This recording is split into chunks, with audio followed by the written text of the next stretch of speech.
여러분 안녕하십니까? 본 강의는 회계관리 2급 시험을 준비하시는 분들을 대상으로 진행되는 강의입니다. 회계에 대한 어떤 특별한 학구적인 열의가 있으시거나 내가 회계를 학문적으로 한번 파보겠다, 이런 느낌으로 접근하시면 조금은 여러분들이 생각하시는 거와 성격이 맞지 않을 수 있으니 어디까지나 수업 목적상으로 진행되는 강의라는 걸 명심하시고 따라와 주시면 감사하겠습니다. 자, 첫 번째로 회계의 개념입니다. 가장 정의를 일단 내려봐야 되는데요. 회계란 무엇일까요, 여러분? 여러 가지 정의가 있을 수 있겠습니다만 교재에 나와 있는 것처럼 회사의 경영활동에 관심을 가지는 여러 이해관계자들에게 합리적인 의사결정을 할 수 있도록, 여러 가지 의사결정 중에서도 우리가 이 회계 정보를 제공함으로써 정보 이용자들에게 유용한 정보를 제공할 수 있도록 그 의사결정에 도움을 주는 그런 과정을 여기서는 회계라고 하고 있습니다. 이런 것들은 사실 회계란 무엇인가에 대해서 써보라, 정의란 무엇인가 시험에 나올 확률은 적습니다만 일단 그 개념 정도는 알고 가야 되겠죠. 우스갯소리로 제가 아는 분은 회계의 정의를 이렇게 내리시는 분도 있습니다. 숫자에 혼을 불어 넣는 그런 과정이라고 말씀하시는 분도 있는데요. 동의할 수는 없습니다만 본인이 하는 일을 이렇게 약간 거창하게 꾸미는 것도 하나의 좋은 방법인 것 같습니다. 자, 우리가 앞으로 그 회계를 공부하는 데 있어서 여러 가지 앞서 말씀드렸던 것처럼 정보 이용자라는 이런 집단이 나오는데 여러분들은 회계 정보를 어떻게 이용을 하시나요? 기업에서 공시하는 여러 가지 이 회계 정보를 그러면 과연 누가 이용할 것인가? 요걸 한번 살펴봐야 되는데요.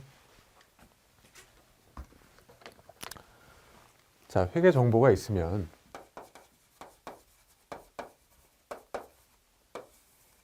이용하는 사람이 여러 명이 있을 수 있겠죠. 일단은 누가 있습니까? 이 회사에 주주들이 있을 겁니다. 그죠?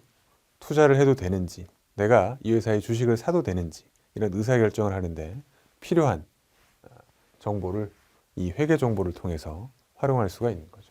또 누가 있을까요? 채권자들. 이분들은 누구예요? 이 회사에 돈을 빌려준 그런 사람들입니다. 그죠? 그리고 다른 사람들도 여러 명 있겠죠. 정보를 이용하는 사람들. 회사의 경영자도 여기에 해당이 될 거고요. 또 이 회사의 직원들도 내가 다니고 있는 회사가 쉽게 망할 것인지 아니면 계속해서 돈을 잘 벌어올 것인지, 내가 이 회사를 계속 다녀도 될 것인지, 우리 회사에서 혹시라도 스탁 옵션을 준다면 내가 얼마 정도의 수익을 실현할 수 있을 것인지, 이런 의사결정을 하는데 이 회계 정보가 충분히 도움이 되는 것이죠. 또 과세 당국인 국세청이라든지, 하다못해 요 주주나 채권자가 꼭 사람이어야 되는 건 아니죠. 개인들도 아니죠. 은행이 될 수도 있는 거죠. 은행이 회사에 돈을 빌려줄 수도 있고 또 투자를 하게 될 수도 있는 거죠. 그죠? 그리고 우리 회사와 거래하는 상대방도, 즉 거래처도 어때요? 우리 회사의 회계 정보를 충분히 활용해서 거래를 계속할지, 당장 내일 망할 것 같으면 거래를 계속하면 안 되잖아요. 그죠? 그래서 여러 가지 이런 회계 정보를 이용하는 정보 이용자들이 이렇게나 많이 있는데 요 많은 사람들에게 의사결정에 도움이 될 만한 이런 그 정보를 제공하는 그 일련의 활동이 회계라고 생각하시면 되겠습니다. 앞으로 우리가 이 회계를 또 공부하는 데 있어서 중요한 것은 크게 카테고리를 나눠봐야 됩니다. 일단 회계는 이렇게 양대 축으로 나눠서 재무회계가 있고요. 그리고 관리회계, 혹은 이게 원가회계라고도 합니다. 이렇게 크게 두 가지로 나눠볼 수가 있는데 구분을 잘 하셔야 돼요. 앞으로 우리가 수업 시간에 중점적으로 배울 애는 얘입니다. 재무회계를 중점적으로 가르쳐 드릴 거고요. 관리회계 혹은 원가회계라고 하는 것은 요 책에는, 요 교재에는 사실은 거의 나와 있지 않습니다. 요 두 개는 어떻게 구분하느냐? 서점에 가셔도 재무회계에 대한 책이 상당히 많이 나와 있을 거고요. 관리회계나 원가회계에 대한 책도 많이 나와 있습니다. 앞으로 우리가 주로 공부하는 이 재무회계는 일단 느낌을 잡으실 때 약속 혹은 규정이라고 생각하시면 됩니다. 여러분, 약속을 안 지키면 어떻게 돼요? 비난을 받죠? 그죠? 규정을 안 지키면 과태료를 문다거나 벌금을 내게 됩니다. 이 재무회계는 약속이기 때문에 지켜줘야 되는 거예요. 근데 관리회계와 원가회계는 그렇지 않아요.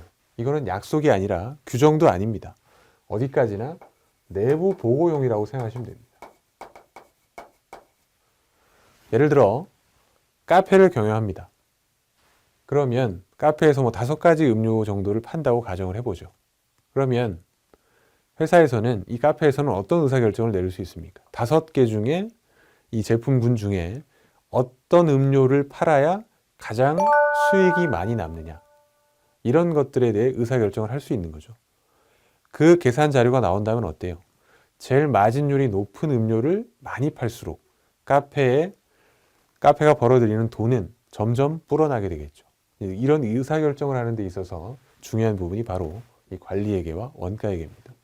이건 규정이 아니기 때문에 형식이 없어요. 내가 카페 사장이면 그냥 스스로 분석해보고, 혹은 내가 사장이 아니라 사장 밑에서 일하는 직원이라고 하면 내부 보고용으로 사장한테 우리가 5개 정도 음료가 있는데 이 중에 A라는 음료가 가장 마진율이 높으니까 요걸 가장 많이 팔면 돈을 가장 많이 벌 것 같습니다. 이렇게 리포팅만 하면 되는 거예요. 그래서 일정한 형식도 없습니다, 사실은. 마음대로 쓰는 거예요. 다만 계산을 한번 해보는 거죠. 재무회계는 말씀드린 것처럼 요거는 규정이에요. 그리고 앞으로 우리가 이 규정이라는 것을 이제 일반 기업 회계 기준,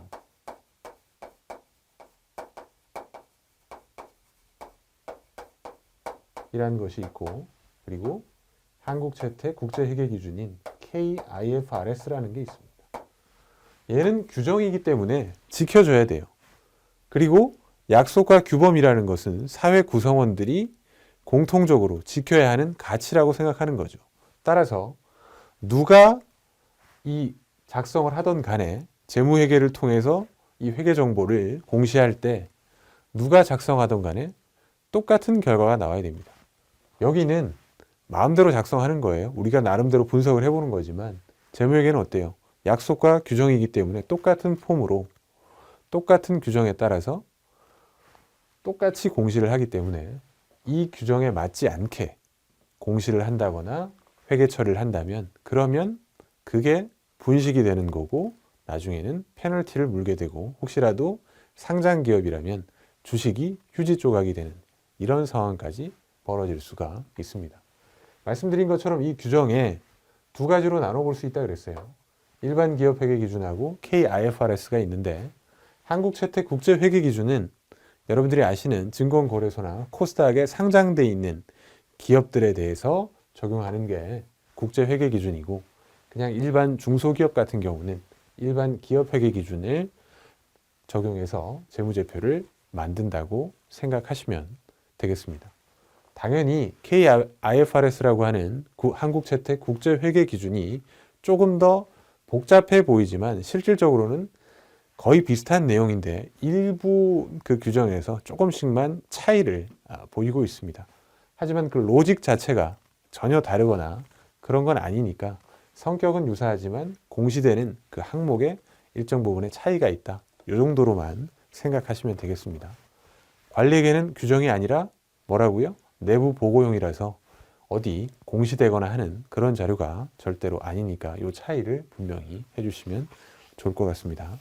자, 다음으로 넘어가면 앞서 우리가 이 회계 정보를 여러 정보 이용자들이 이용한다 그랬었는데 이 회계 정보라는 걸 사람들이 알 수 있도록 공시를 해줘야 됩니다. 여러분들 관심이 없으실 수도 있습니다만 그 금융감독원에서 이제 운영하는 전자공시 시스템이 있어요. 다트라고 하는데 거기 들어가 보시면 한국에서 기업 활동하는 많은 상장 기업이든 비상장 기업이든 감사 보고서나 혹은 사업 보고서, 재무제표 이런 용어들로 공시된 자료가 엄청 많이 나옵니다. 누가 주식을 분할했다더라, 아니면 뭐 합병을 한다더라, 뭐 이런 여러 가지 의사결정, 그 기업의 의사결정들에서 나오는 여러 가지 상황들에 대해서 시시때때로 거의 공시를 하고 있습니다. 그 정보들을 이제 회계 정보에 그것들이 포함이 되는 것인데, 그냥 딱 봤을 때 누가 보더라도 이걸 읽고 해석하는 능력이 있으려면 정형화된 폼이 있어야 되는 거죠. 이 재무회계에서 결과적으로 요구하는 게 그런 것들이니까 이 회계 정보를 통해서 우리가 공시하는 수단으로 재무제표라는 것을 만들게 됩니다. 재무제표. 용어 자체는 뭐 상당히 많이 들어보셨을 것 같은데요. 재무에 대한 뭐 여러 가지 공시를 나타내는 제표, 많은 그 모든 표라고 생각하시면 됩니다. 여기에는 이제 종류가 일단 여러 개가 있죠. 교재에 나오는 것처럼 일단은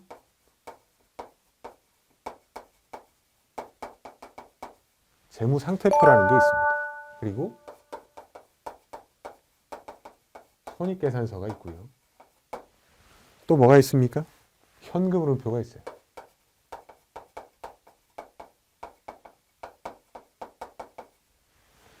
또 자본변동표라는 것도 있고요.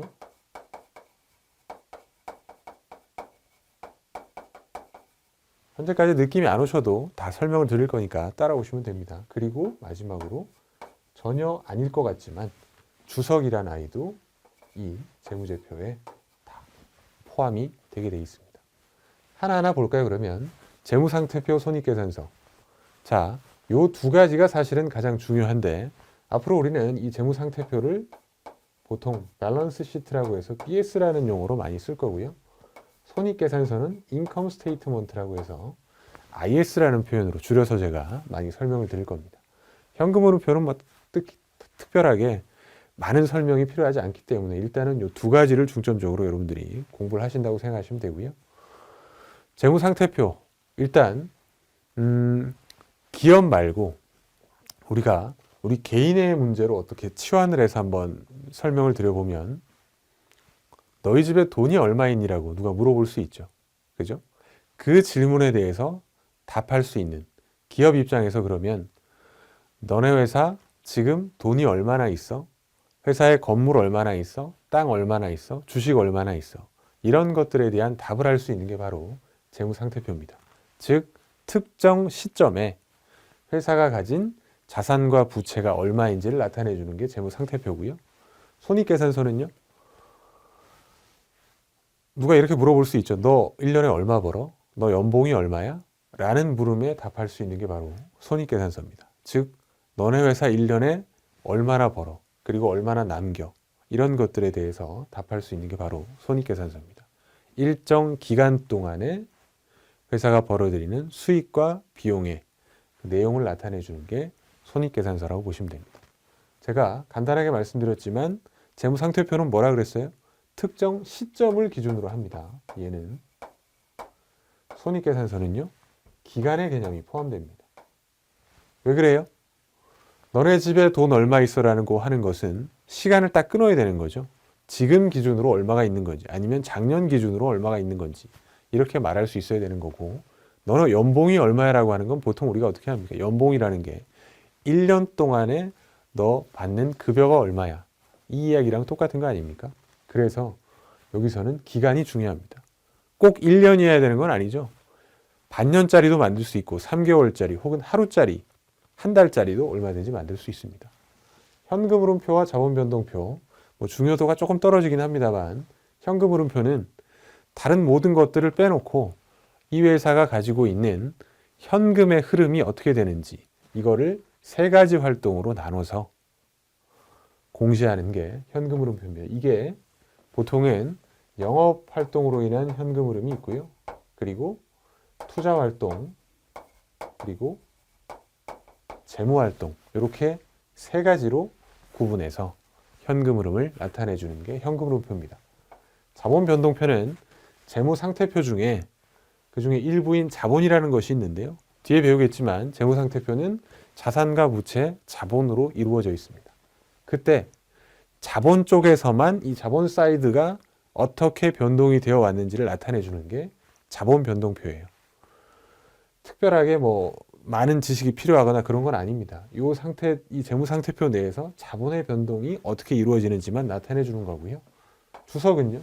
우리가 보통 논문이라든지 뭐 요즘 또 표절 시비 때문에 언론들에 많이 시끌벅적하긴 한데 남의 것을 갖다 쓰면 어때요? 뒤에 각주를 달아서 요거는 누구누구 저자에서 몇 페이지에서 어떤 내용을 따온 겁니다 라고 요렇게 할 수가 있는 거죠. 그죠? 그래서 보통 그 각주를 다는 것처럼 이 주석은 재무상태표나 손익계산서가 있으면 그 중에 특정 항목을 예를 들어 현금이면 이 현금에 대해서 부가적인 설명을 하는 하나의 각주라고 생각하시면 돼요. 예를 들어 현금이 우리가 100만 원 있는데 이렇게 생각해 볼 수 있죠. 그 현금이 과연 뭘로 이루어져 있느냐? 은행 예금 100만 원이냐? 아니면 뭐 땡땡 은행에 있는 100만 원인지 아니면 A은행에 있는 건지 B은행에 있는 건지 이런 것들을 정보 이용자가 궁금해할 수도 있습니다. 그리고 이 100만 원이 어때요? 그냥 돈이 아니라 저기 은행에 그냥 묶여있는 적금으로 묶여있는 돈인지 아니면 다른 형태로 들어가 있는 돈인지 이런 정보들까지 조금 더 디테일하게 구분해서 표기할 수 있는 것이 바로 이 주석이라는 수단이죠. 여러분들이 치는 시험에서 다음 중 재무제표에 속하지 않는 것 뭐 이런 문제들이 많이 나오는데 딱 보기만 주면 왠지 주석은 재무제표가 아닐 것 같다라는 그런 느낌 때문에 얘를 체크하시는 경우들이 상당히 많은데 아닙니다. 주석도 꼭 뭐가 될까요, 여러분? 재무제표의 하나라는 거 기억을 해주시고 넘어가셔야 되겠습니다. 교재에 제가 설명드린 내용들이 쭉 나와 있고요. 자, 이 중에서 이제 우리는 재무상태표부터 조금 더 자세하게 알아보도록 하겠습니다. 앞서 제가 재무상태표 설명드릴 때 뭐라 그랬죠? 너네 집에 돈 얼마 있어? 땅이 얼마 있어? 건물이 얼마 있어? 너네 아파트 얼마야? 뭐 이런 질문에 답할 수 있는 그런 재무제표라고 말씀드렸습니다. 형태가 보통 이렇게 나옵니다. 제가 재무상태표를 BS로, 밸런스 시트로 쓰겠다고 말씀을 드렸었죠. 당연히 얘는 특정 시점을 기준으로 합니다. 보통은 이제 12월 31일이 기준이 되겠고요. 그래서 어떻게 됩니까? 보통 이쪽에 오는 것을 자산이라고 하고요. 얘를 나눠서 부채와 자본으로 이렇게 표기를 합니다. 즉 자산은 자 우리가 아파트를 하나를 가지고 있다고 생각할 때 너네 집에 돈 얼마 있어? 라고 하면 자 강남에 이제 뭐 이 정도 금액의 가격이 이제 없긴 합니다만 10억짜리 아파트가 하나 있다고 생각을 해보죠. 그런데 이걸 다 순수하게 내 돈으로 샀다면 참 좋겠습니다만 농담 삼아서 우리는 거실만 내 거고 나머지 방들은 다 은행 거야. 뭐 이런 약간 서글픈 얘기들을 하는데 그걸 이렇게 나눠볼 수가 있습니다. 부채, 우리가 흔히 하는 얘기로 그냥 대출이라고 생각하시면 되죠. 아니면 빚. 어쨌든 마음 아픈 부분인데 은행에서 5억을 빌려오고 순수하게 내 돈 들어간 건 5억밖에 없어. 이런 상황을 가정해보면 쉽게 이해가 되실 겁니다. 따라서 재무상태표, 너네 집에 돈이 얼마 있는데 아파트가 10억짜리가 있는데 이게 어떻게 이루어져 있는지를 나타내주는 이런 상태라고 생각하시면 되죠. 기업도 마찬가지죠. 회사가 100억짜리도 있고 1000억짜리도 있습니다. 그게 다 내 돈으로 이루어져 있는지 아니면 뭐예요? 은행 빚도 있는지 이게 꼭 은행에서 빌려온 것만 되는 건 아니죠. 조금 더 논의를 확장해 보면 부채라는 거 빚이기 때문에 결국은 얘들은 채권자에게 돌아가는 몫이고 자본은 뭐예요? 순수하게 내 돈이라는 거는 얘는 주주들에게 돌아가는 몫입니다. 그죠?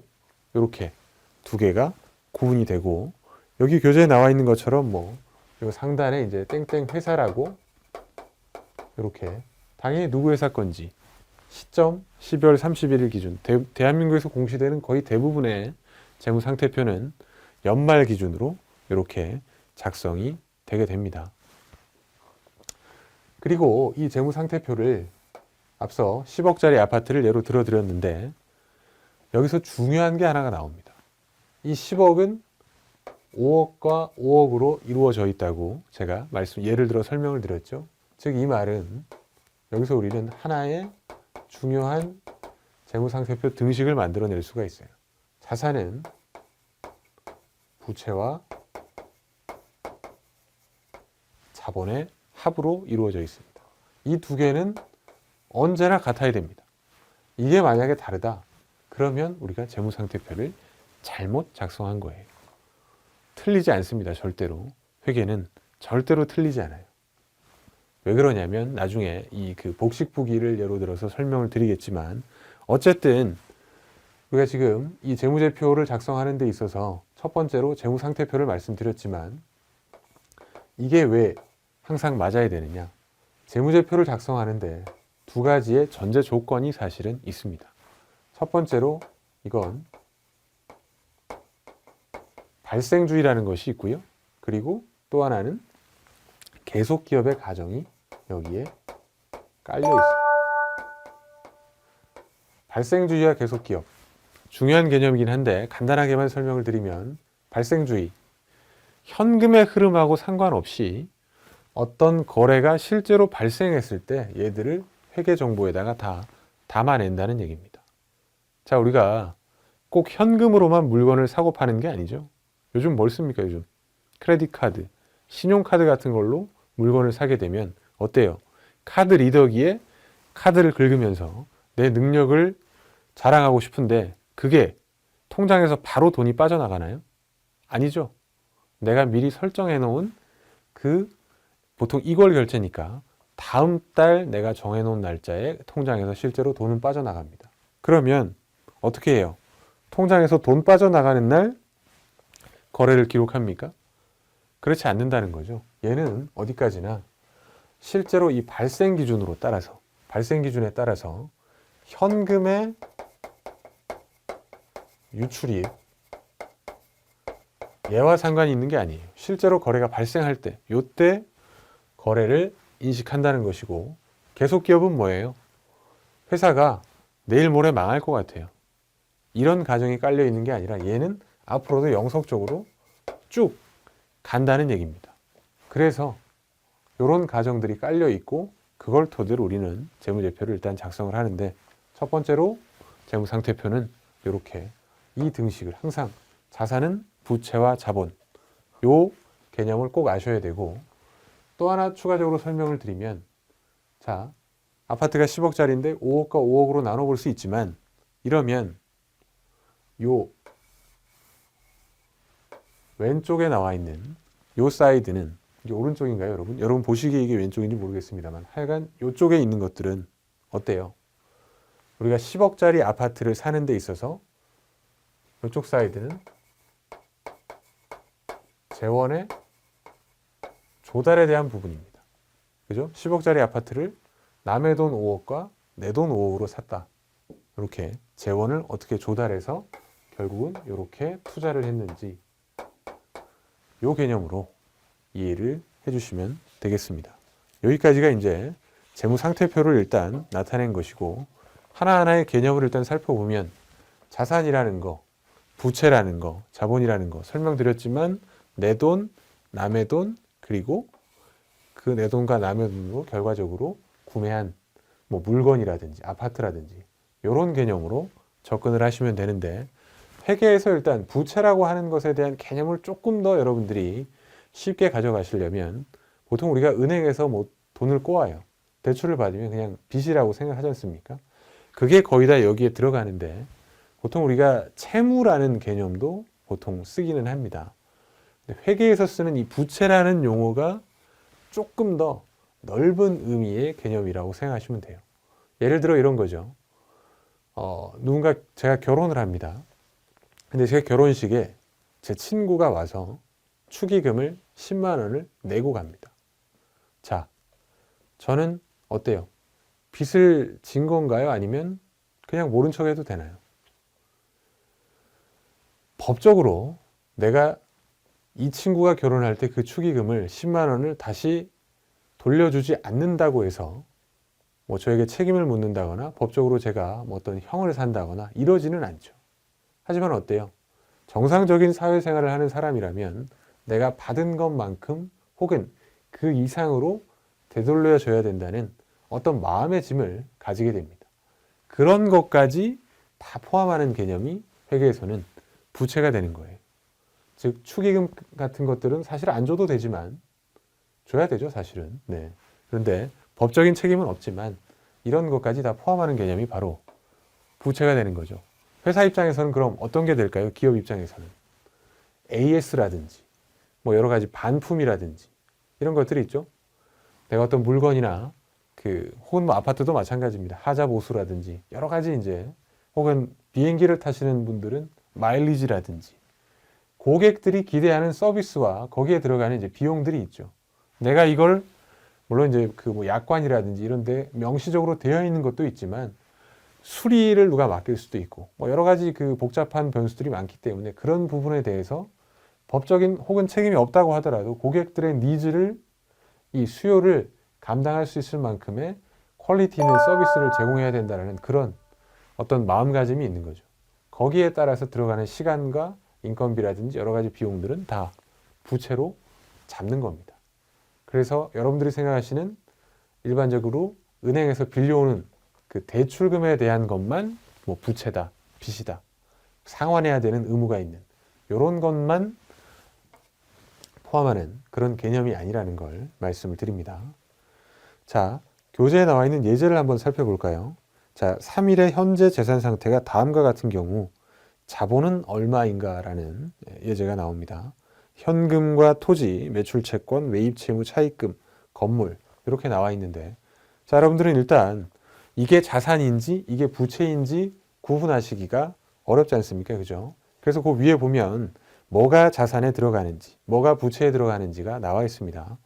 첫 번째로 자산 쪽 보시면 뭐가 있어요? 현금, 여러분들이 가지고 다니시는 동전이라든지 혹은 지폐 이런 것들이 포함되는 것이고요. 예금, 주머니에 있는 게 아니라 은행에 맡겨놓은 돈, 그리고 매출 채권, 이건 뭘까요? 보통은 이제 물건을 팔고 상품을 팔고 내가 받을 돈, 남한테 받아야 되는 돈 이런 것들이 여기 해당이 되겠죠. 그리고 대여금도 있습니다. 대여금은 뭐예요? 남한테 빌려준 돈이에요. 나중에 돌려받아야 될 돈이죠. 상품, 건물, 토지, 비품 이런 것들이 있는데 상품은 우리가 판매하는 그 상품을 얘기하는 것이고요. 건물은요. 내가 가지고 있는 뭐 3층짜리든 10층짜리든 회사가 가지고 있는 건물이 되는 것이고 토지는요. 똑같죠. 회사가 가지고 있는 땅, 뭐 등기부 등본상에 소유권이 우리한테 넘어와 있는 그런 토지를 얘기하는 것이고 비품은요. 여기 있는 뭐 칠판이라든지 혹은 뭐 이런 강대상이라든지 이런 것들이 다 비품에 해당이 됩니다. 부채는 말씀드렸죠. 갚아야 될 돈인데 은행에서 빌려온 것들은 보통 이제 차입금이라고 하고 그리고 남한테 물건을 사와서 이 대금을 나중에 돌려줘야 되는 경우도 생기죠. 그때 거래 상대방에게 줘야 되는 돈 여기 뭐라고 나와 있습니까, 여러분? 매입 채무라고 돼 있고 조금 어려운 개념인데 선수금 보통 계약금 같은 것들을 미리 땡겨받는 상황에서 이걸 먼저 받은 거잖아요. 그죠? 이런 것들은 이제 선수금이라고 표현을 하고요. 그리고 미지급금, 매입 채무랑 비슷한데 보통 상품을 외상으로 사온 것들을 우리가 매입 채무라고 하고 상품 이외의 다른 것들을 외상으로 사왔을 때는 이걸 미지급금이라고 이렇게 표현을 합니다. 자, 여기까지 하고 그래서 예제를 보면 자, 현금, 토지, 매출 채권 이런 것들은 어디에 들어가는 거예요, 여러분? 당연히 자산에 들어가는 거죠. 매입 채무와 차입금 얘들은 어디로 들어갑니까? 부채로 들어가죠. 건물은요. 어때요? 자산인 거죠. 그죠? 그래서 자산에 들어가는 아이들, 부채에 들어가는 아이들 얘들을 차곡차곡 다 집어넣으면은 남는 게 결국은 뭐가 돼요? 자본이 나와 있습니다. 그죠? 예제에는 자본은 따로 얘기가 없죠. 왜 그래요? 자산에서 부채를 빼버리는 게 자본이 됩니다. 그죠? 요 등식을 항상 만족해야 된다는 거, 요거 기억을 해주시면 좋을 것 같습니다. 자, 재무제표의 작성 기준이라고 나오는데, 재무상태표의 작성 기준이라고 나오는데, 요거 잘 이제 한 6가지 정도가 나오죠. 같이 하나씩 살펴보시면, 첫 번째로 구분 표시라고 되어 있습니다. 각각의 계정 과목별로 쭉 달아서 이렇게 구분 표시를 한다는 것이고, 그리고 총액주의라는 것이 나옵니다. 자, 자산과 부채, 자본이 있으니까 그냥 간단하게 생각해서 얘네 둘이 서로 싹싹 지워버리고 자본만 표기하면 되는 거 아니냐. 순수하게 내 돈이 얼마 있는지 이렇게만 표기하면 되는 게 아니냐. 이렇게 할 수도 있지만 우리나라는 지금 현재 각각을 다 표기해서 총액주의로 서로 상계 처리하지 않는 것으로 이렇게 구분하고 있고, 또 1년 기준이라는 게 있습니다. 1년을 기준으로